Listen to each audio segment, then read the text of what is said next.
Cabe multa diária para forçar o cumprimento de uma obrigação de pagar quantia? E aí, o que vocês acham? Tem uma obrigação de pagar quantia. A parte solicitou uma multa diária, chamada astreinte. É possível essa multa diária para forçar esse cumprimento da obrigação de pagar?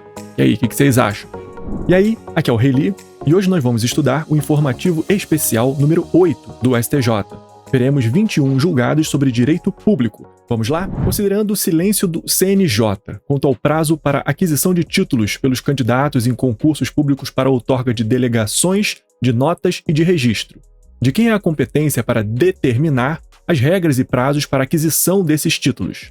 Ou seja, o que aconteceu aqui, não há norma do CNJ determinando o prazo para aquisição dos títulos pelos candidatos de concurso de cartório. Se não há essa norma do CNJ, de quem é a competência para fixar essa norma? E a resposta é do Tribunal de Justiça. O Tribunal de Justiça possui a competência para fixar a data limite para obtenção dos títulos. Deve prevalecer a competência subsidiária, subsidiária, concedida aos respectivos tribunais de justiça para fixarem as regras dos concursos de ingresso nos serviços notarial e de registro, na forma prevista no artigo 15, caput, parágrafo 1º, da Lei 8935, de 94. Qual é o recurso cabível da decisão de ministro do STJ? Determina retorno dos autos ao TJ ou TRF para que ali fique aguardando a tese a ser fixada pelo STF em repercussão geral. Então, qual é o recurso cabível? O ministro do STJ determinou o retorno dos autos ao TJ ou TRF para aguardar a tese a ser fixada pelo STF. Qual é o recurso cabível aqui nesse caso? Você sabe? E a resposta é, em regra, essa é uma decisão irrecorrível.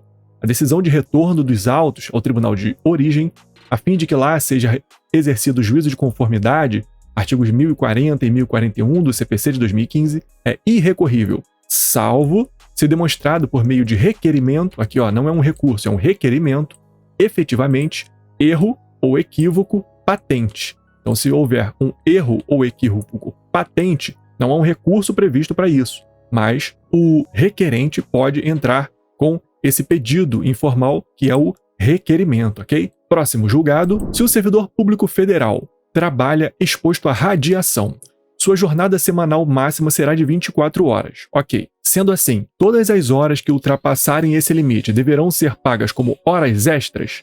E aí, o que você acha dessa aqui? E a resposta é sim, devem sim. Os servidores públicos federais expostos à radiação fazem jus à jornada de 24 horas semanais, sendo-lhes assegurado o pagamento de horas extras em relação a todo o período trabalhado além desse limite, sob pena de enriquecimento indevido da administração, ok?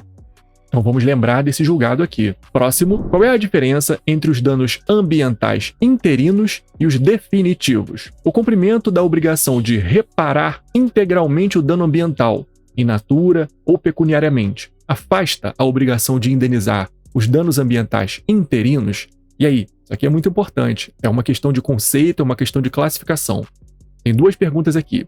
Qual é a diferença entre os danos ambientais interinos e definitivos? E se o cumprimento da obrigação de reparar integralmente o dano afasta a obrigação de indenizar os danos ambientais interinos. E aí, você sabe a resposta dessa? A resposta é o seguinte: os danos ambientais interinos são aqueles intercorrentes, transitórios, temporários, provisórios ou intermediários. Eles visam compensar a natureza pelos prejuízos causados entre o ato degradante e a sua reparação. Não se confundem com os danos ambientais definitivos, ok? Os definitivos são chamados residuais, perenes ou permanentes. São dessas três hipóteses aqui: residuais, perenes ou permanentes. Estes somente se verificam que são indenizáveis em pecúnia, se a reparação integral da área degradada não for possível em tempo razoável, após o cumprimento das obrigações de fazer. Seu marco inicial, portanto, é o término das ações de restauração do meio ambiente. Então, a grande diferença está aqui. Os danos ambientais interinos são aqueles prejuízos causados entre o ato degradante e a sua reparação. E os definitivos são aqueles após o término das ações de restauração do meio ambiente. São os danos que ocorrem depois do momento que o infrator, que o poluidor já restaurou o meio ambiente. São os danos definitivos. O marco inicial do dano interino por sua vez, é a própria lesão ambiental. Seu marco final é o da reparação da área, seja por restauração in natura, seja por compensação indenizatória do dano residual, se a restauração não for viável. O dano definitivo compensa a natureza pela impossibilidade de retorná-la ao estado anterior à lesão. O poluidor deve não só devolver a natureza ao seu estado anterior, mas reparar os prejuízos experimentados no interregno, pela indisponibilidade dos serviços e recursos ambientais nesse período. Muito importante esse julgado, hein? Próximo, é cabível a cobrança de taxa de ocupação de imóvel público, artigo 24 da Lei 4545 de 64, ainda que não haja prévia formalização de ato ou negócio jurídico administrativo? E aí, o que vocês acham dessa? Não houve uma formalização de ato ou negócio jurídico com a administração. A administração não tem um ato administrativo permitindo a ocupação daquele imóvel público. Nesse caso, é cabível? Pode-se cobrar uma taxa de ocupação de imóvel público? E a resposta é sim, cabe sim. De acordo com o artigo 24 da Lei 4545, a utilização de imóveis públicos pertencentes ao governo do Distrito Federal será feita em caráter precário, a juízo exclusivo da administração pública, e enseja o pagamento de taxa de ocupação. Por força desse dispositivo, o detentor irregular de imóvel público deverá pagar a taxa de ocupação, modalidade de ressarcimento mínimo do poder público. Essa taxa de ocupação é devida mesmo que não tenha havido prévia formalização de ato ou negócio jurídico administrativo. O ocupante irregular de bem público não pode se beneficiar da sua própria ilegalidade para deixar de cumprir a obrigação a todos imposta, o pagamento da taxa de ocupação. Então aqui é uma questão lógica, né? Se o indivíduo não tem um ato administrativo autorizando ele a ocupar aquela área, ele não pode ser beneficiado disso. Senão, vai ocorrer aqui um incentivo à irregularidade. Os outros que têm essa autorização não vão querer ter essa autorização porque eles não vão querer pagar a taxa de ocupação. Então, seria um contrassenso, né? Um incentivo à própria irregularidade. Não pode ocorrer. Deve ser cobrado, sim, taxa de ocupação do imóvel público, sendo essa ocupação regular, regulamentada, regularizada ou não. Ok? Próxima pergunta. A divulgação não autorizada de imagem de paciente em artigo especializado de revista científica gera responsabilidade civil e dever de indenização? E, próxima pergunta, caso positivo. Quem deve ser responsabilizado? E agora? Gera esse dever de responsabilização? Tem responsabilidade civil aqui ou não? E, se tiver, quem deve ser responsabilizado nesse caso? Houve uma divulgação não autorizada, um artigo científico, numa revista científica, uma imagem de um paciente. Esse paciente não autorizou que sua imagem fosse utilizada nesse artigo científico. E a resposta é sim, há responsabilidade civil sim, pois viola os direitos de intimidade e a ética médica, gerando responsabilização solidária entre os médicos autores do artigo e a editora. Então, tanto os médicos quanto a editora da revista são responsáveis sim por essa indenização. A divulgação científica não autorizada de imagem de paciente viola direitos de intimidade e a ética médica, privacidade e confidencialidade. Embora as revistas e seus editores tenham o dever de mitigar os riscos e danos da divulgação indevida dos pacientes, os médicos responsáveis pelo tratamento e os médicos autores do artigo são igualmente responsáveis pelas violações de princípios de bioética.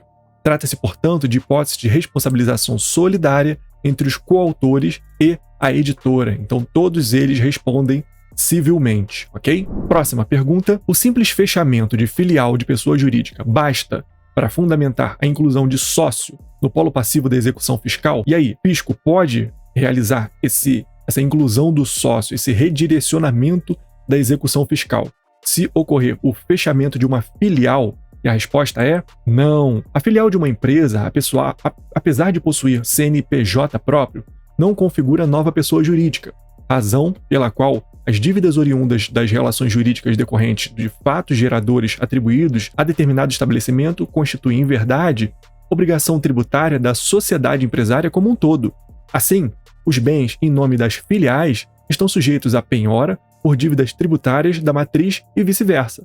Desse modo, a obrigação tributária é da sociedade empresária como um todo, composta por suas matrizes e filiais. Logo, se apenas a filial fechou, mas a matriz continua funcionando regularmente, não se pode dizer que houve dissolução irregular da sociedade empresária, não tendo havido dissolução irregular pelo simples fechamento de um de seus estabelecimentos. Não se afigura possível incluir o sócio no polo passivo da execução fiscal. Isso aqui é lógico, né? O redirecionamento da execução fiscal ocorre quando há o fechamento da sociedade, daquela sociedade empresária, sem a informação ao fisco. Ou seja, o fisco não consegue mais cobrar porque ele não encontra mais aquela sociedade empresária. Ele redireciona para os sócios administradores, à época do fechamento irregular. Mas se fechou só uma filial, ainda tem a matriz, ainda tem outras filiais. Então não faz sentido poder redirecionar a execução fiscal nessa hipótese, né? Beleza? Próxima questão. Caso concreto. Determinada empresa subfaturou operações de importação de mercadorias, tecidos, tapetes, persianas e cortinas. Discutiu-se se era possível a aplicação concomitante das multas previstas no 44.1 e parágrafo 1º da Lei 9430 de 96 e no artigo 83.1 da Lei 4502 de 64. Que multas são essas? A primeira é aquela que diz que será multado em 150% sobre o valor do tributo que deixou de ser pago em virtude da apuração no lançamento de ofício de que houve fraude consistente no subfaturamento do preço das mercadorias importadas. E a segunda multa é a multa igual ao valor da mercadoria entregue ao consumo ou consumida. E aí, é possível? Cabe aplicação cumulativa de multa de lançamento de ofício com a de consumo de mercadoria importada de forma fraudulenta? O que vocês acham? É possível aplicar cumulativamente essas duas multas? E a resposta é a seguinte: não, não é possível. A importação de mercadorias com subfaturamento enseja a aplicação da multa de 50% ou 100% preceituada no artigo 108, caput, parágrafo único, do Decreto-Lei 37 de 66. A sanção prevista no artigo 83.1 da Lei 4502 de 64, por sua vez, incide apenas nas hipóteses em que a mercadoria estiver sujeita à decretação da pena de perdimento, não sendo o caso, tendo em vista que o subfaturamento por si não constitui situação apta a ensejar o decreto de perdimento.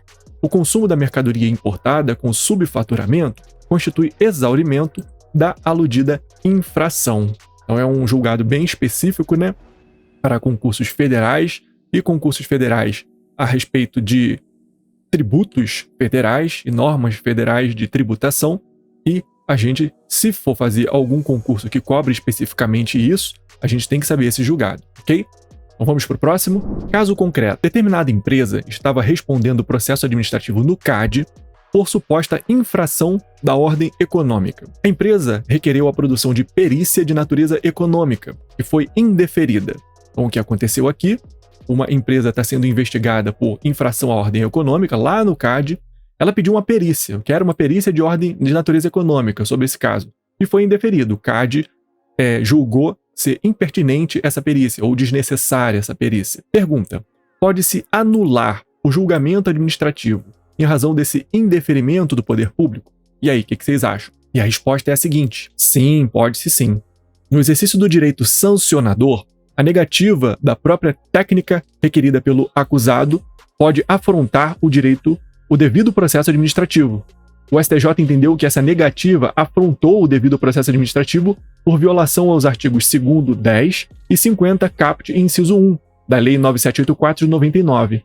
Consequentemente, o tribunal determinou a anulação do julgamento do processo administrativo pelo CAD, o qual deverá ser reiniciado a partir da produção da prova pericial de natureza econômica requerida. Ok? Então, é necessária essa perícia de natureza econômica. Não vamos esquecer disso aqui. Próxima. Se no processo administrativo para a aplicação das sanções em exploração do serviço de radiodifusão foi assegurado contraditório e ampla defesa e a administração iniciar o processo de revisão da punição anteriormente imposta, ela deverá novamente garantir o contraditório e ampla defesa? Então, o que aconteceu aqui foi que, no processo administrativo para a aplicação dessa sanção aqui, é uma sanção de poder de polícia, fiscalização do serviço de radiodifusão. Já foi garantido o contraditório e ampla defesa. Então, a acusada aqui, a sociedade empresária acusada, pessoa acusada, já exerceu seu contraditório ampla defesa, já explicou as suas razões, a sua defesa. E a administração abriu um processo de revisão dessa punição. Nesse processo de revisão, vai ter que abrir novamente para a sociedade empresária apresentar as suas defesas novamente, ou a administração pode usar aquele contraditório e ampla defesa nos autos do processo principal, no processo inicial. E aí, o que vocês acham? E a resposta é a seguinte: sim, será necessário, é imprescindível a instauração de processo administrativo, observados os princípios do contraditório e ampla defesa, novamente. Então tem que observar sim, para revisar pena anteriormente aplicada às infrações, as normas que regem a exploração do serviço de radiodifusão comunitária, revogando autorização para executar esse serviço, em razão da reincidência no cometimento de infrações, ainda que a parte já tenha exercido seu direito de defesa contra os mesmos fatos em processos anteriores. Então, mesmo que a parte já tenha explicado tudo, as suas razões, as suas defesas, se a administração abrir um novo processo de revisão, ela tem que abrir novamente para a parte apresentar o seu contraditório e ampla defesa, tem que garantir esse direito constitucional. Ok? Próxima pergunta. É possível a anulação do ato de anistia pela administração pública, evidenciada a violação direta do artigo 8º do ADCT, depois de decorrido o prazo decadencial contido na Lei 9784 de 99? E aí, é possível ou não é? Esse foi um caso que teve bastante repercussão na mídia, né? Atos de anistia anulados pela administração pública. E aí, o que vocês acham? Qual é a resposta? A resposta é a seguinte: sim, é possível essa anulação sim. O decurso do lapso temporal de 5 anos não é causa impeditiva bastante para inibir a administração pública de revisar os atos de concessão de anistia a cabos da aeronáutica, relativos à portaria 1104, editada pelo ministro do Estado da Aeronáutica, em 12 de outubro de 64.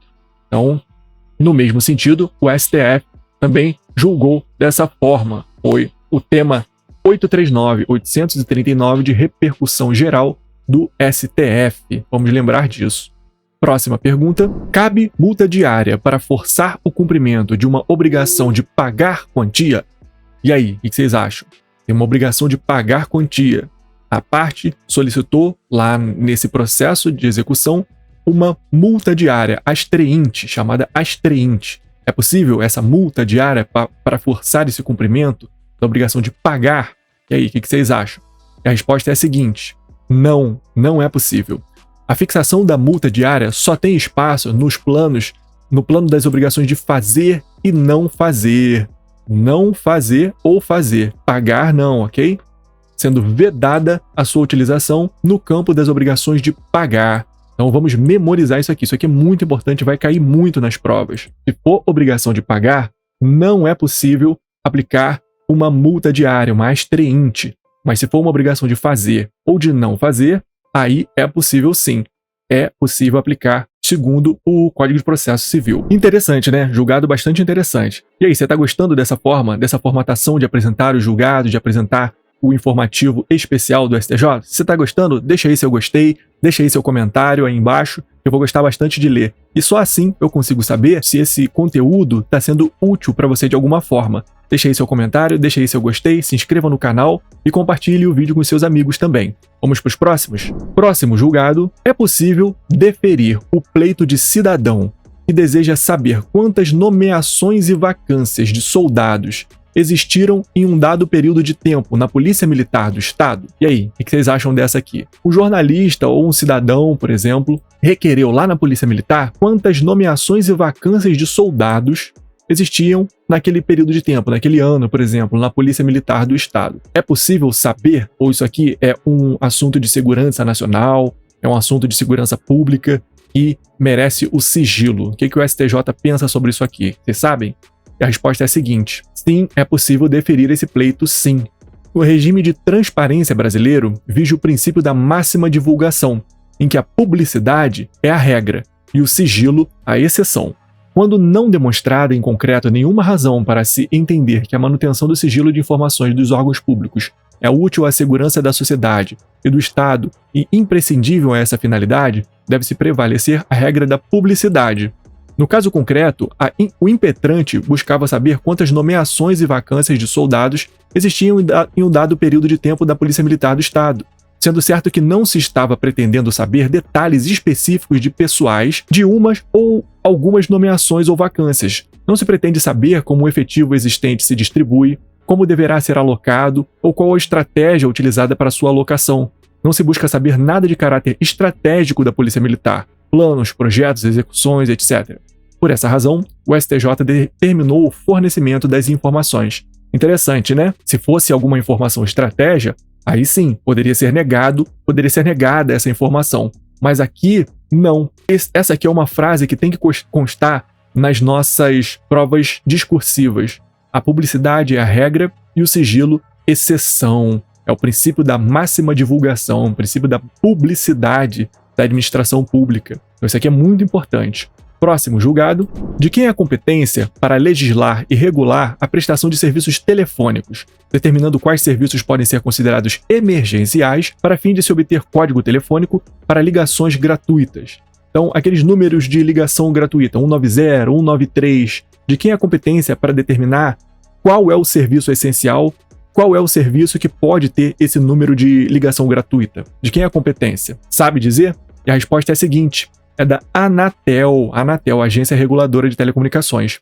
A Companhia de Saneamento Básico do Estado de São Paulo ajuizou a ação contra a Anatel, pretendendo a manutenção do número telefônico 195 como contato disponibilizado de forma gratuita para emergências.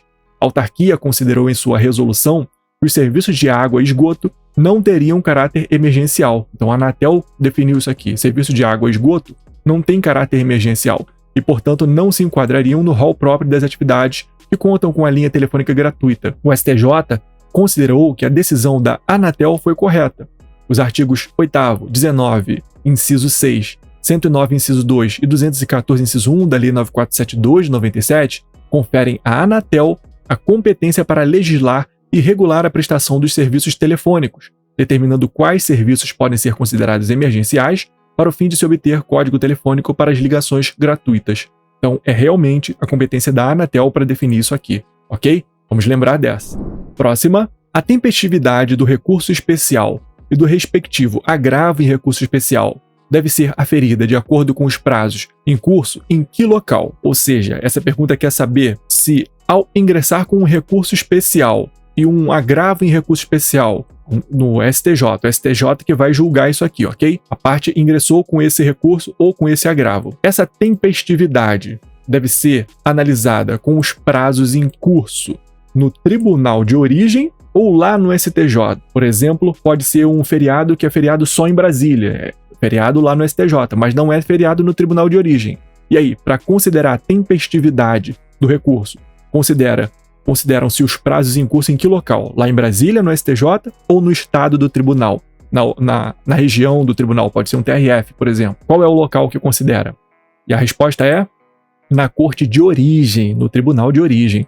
Os prazos dos recursos interpostos perante a corte de origem, ainda que estejam endereçados ao STJ, obedece o calendário de funcionamento do tribunal de origem, sendo irrelevante para a verificação da tempestividade do recurso a existência de recesso forense no STJ. E a lógica aqui é a seguinte: esses recursos são interpostos perante a corte de origem, perante o tribunal de origem. Então o recurso não é interposto direto lá no STJ, o recurso é interposto no tribunal de origem, e o tribunal de origem envia para o STJ, faz o seu exame de admissibilidade do recurso, e, se for um recurso cabível, envia para o STJ. E é por isso os prazos e a tempestividade do recurso é analisada de acordo com a data, de acordo com o calendário do tribunal de origem, ok? Vamos lembrar disso.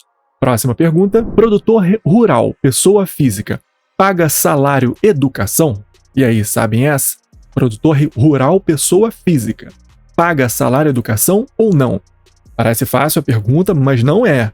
A resposta é a seguinte: depende.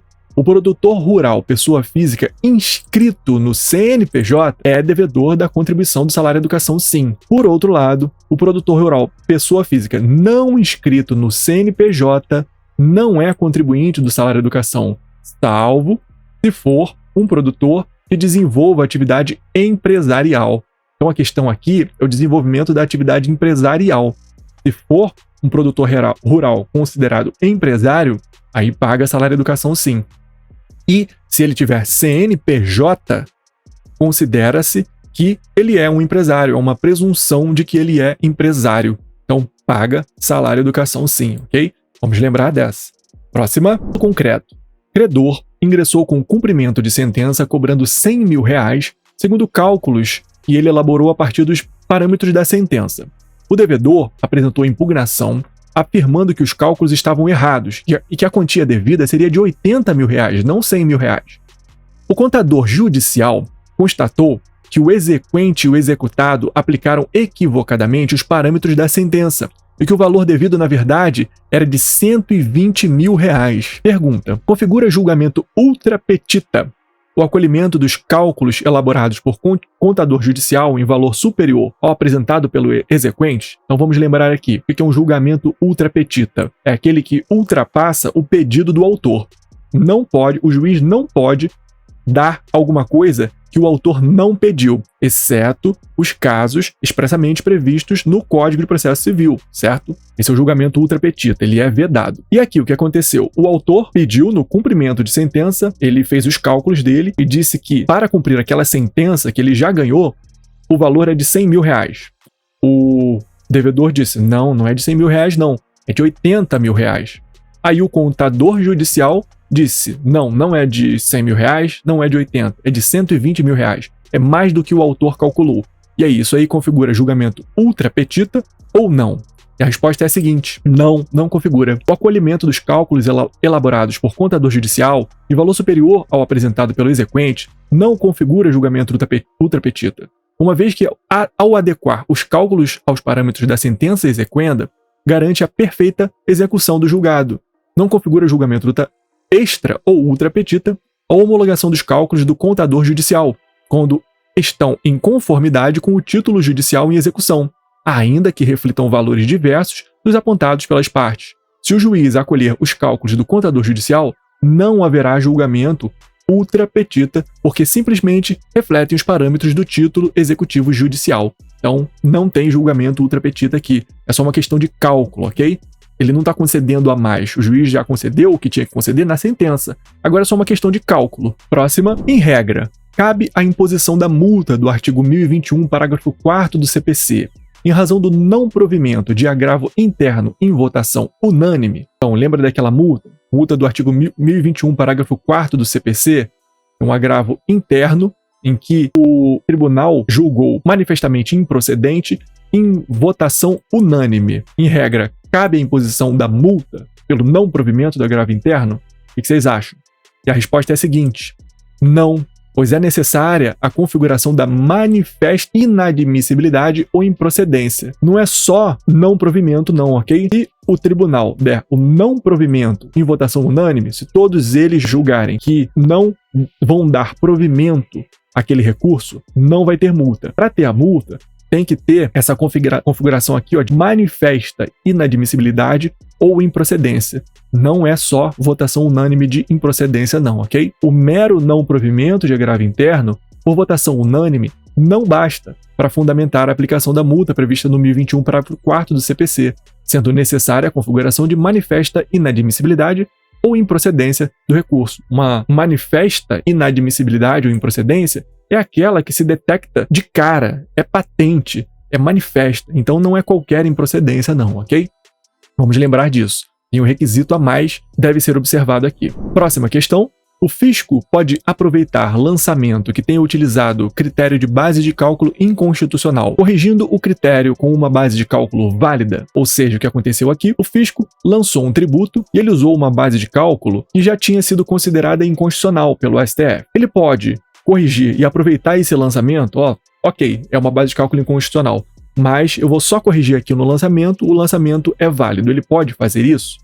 E a resposta é a seguinte: não pode. É necessário um novo lançamento. Se houve o pagamento do crédito tributário, mas posteriormente a declaração de nulidade do lançamento em razão da inconstitucionalidade da base de cálculo utilizada pelo fisco, o contribuinte tem direito à restituição do que pagou indevidamente. E o fisco, se não decaído o direito de lançar e houver norma legal embasadora, deve constituir um novo crédito tributário por meio de outro lançamento, não se podendo aproveitar o anterior, uma vez que não se admite a correção do critério jurídico anterior. Próxima pergunta, caso concreto. João fez concurso para o cargo de professor do município. O edital oferecia 36 vagas e João foi aprovado na 20ª posição, ou seja, dentro do número de vagas. O prazo de validade do concurso era de 2 anos, prorrogável por mais 2 anos. Em outubro de 2020, o resultado final do certame foi homologado. Em janeiro de 2021, o município efetuou a contratação temporária de 40 professores para a rede municipal de ensino. Diante disso, em março de 2021, João impetrou mandado de segurança dizendo que tinha o direito subjetivo de ser nomeado e empossado imediatamente. O pedido do João deve ser acolhido? E aí, o que vocês acham dessa? Quiserem dar uma lida? Pausem aí o vídeo, dá uma lida e vê, cabe ou não esse pedido de João. E a resposta é a seguinte: não deve ser acolhido. A prerrogativa da escolha do momento para a nomeação de candidato, aprovado dentro das vagas ofertadas em concurso público, é da administração pública, durante o prazo de validade do certame. Então, lembrem aqui, o concurso tinha validade de 2 anos, prorrogável por mais 2 anos, né? Então, ainda está dentro do prazo de validade. Não é porque o município efetuou contratação temporária de 40 professores que acabou a chance do João ser contratado. Não acabou. Ele pode ser chamado, nomeado, dentro do prazo de validade do concurso ainda. Até o último dia do prazo de validade, a administração tem essa discricionariedade de nomear. Não pode deixar de nomear, ele está dentro do número de vagas, ele tem esse direito de ser nomeado, mas até o último dia do prazo de validade. Então o STJ definiu que, para que a contratação temporária se configure como ato imotivado e arbitrário, a sua celebração deve deixar de observar os parâmetros estabelecidos no RE 658026, também julgado sobre a sistemática da repercussão geral, bem como há de haver a demonstração de que a contratação temporária não se destina ao suprimento de vacância existente em razão do afastamento temporário do titular do cargo efetivo. Existem cargos vagos em número que alcance a classificação do candidato interessado. Então, não é com qualquer contratação temporária que vai ser considerada arbitrária, ok? Para considerar e para justificar a nomeação imediata do candidato. E vamos observar aqui, ele fala dos parâmetros estabelecidos lá no RE 658026. Quais são esses parâmetros? Quais são os requisitos de validade da contratação temporária? Isso aqui tem que saber. Cai em prova discursiva, cai em prova oral, tem que saber isso aqui. Os requisitos de validade para contratação temporária são esses. Os casos excepcionais estejam previstos em lei, então tem que estar previsto em lei o que é excepcional para essa contratação temporária. O prazo de contratação tem que ser pré-determinado, não pode ser prazo indefinido, o prazo indeterminado. A necessidade do serviço tem que ser temporária, porque se for uma necessidade permanente, ele tem que nomear candidatos de concurso público. O interesse público tem que ser excepcional, não pode ser um interesse público ordinário, normal, da administração. A necessidade de contratação tem que ser indispensável e é vedada a contratação para os serviços ordinários permanentes do Estado, em que devam estar sob o espectro das contingências normais da administração. Isso aqui é muito importante, ok? Próxima pergunta. Caso concreto. João ajuizou contra a Companhia Estadual de Águas e Esgoto, pedindo a devolução dos valores pagos nos últimos 5 anos a título de tarifa de esgotamento sanitário, sob o argumento de que não existe tratamento de esgoto no bairro onde ele mora. A companhia contestou, afirmando que, a despeito de não haver o serviço de tratamento de esgoto no bairro, realmente não há tratamento de esgoto, mas há a coleta de dejetos, a coleta de lixo. Serviço esse que é parte integrante do complexo serviço de tratamento de água e esgoto. Então, não há tratamento de esgoto, realmente, não há uma estação de tratamento, mas há a tubulação que coleta esses dejetos e joga para algum outro lugar. E aí, o pedido do João deve ser acolhido?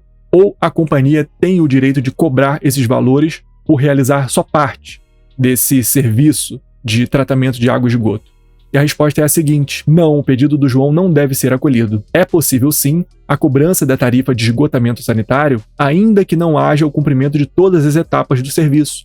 O STJ afirmou o entendimento de que a legislação permite a cobrança da tarifa de esgoto sanitário, ainda que não haja o cumprimento de todas as etapas do serviço. É o tema 565 do STJ. Show de bola! Foi mais um informativo especial do STJ. E se você quer continuar estudando por flashcards comigo, clica nesse vídeo que eu vou deixar aqui do lado, que a gente continua outros assuntos tão importantes quanto esses aqui, ou até mais. Te vejo lá!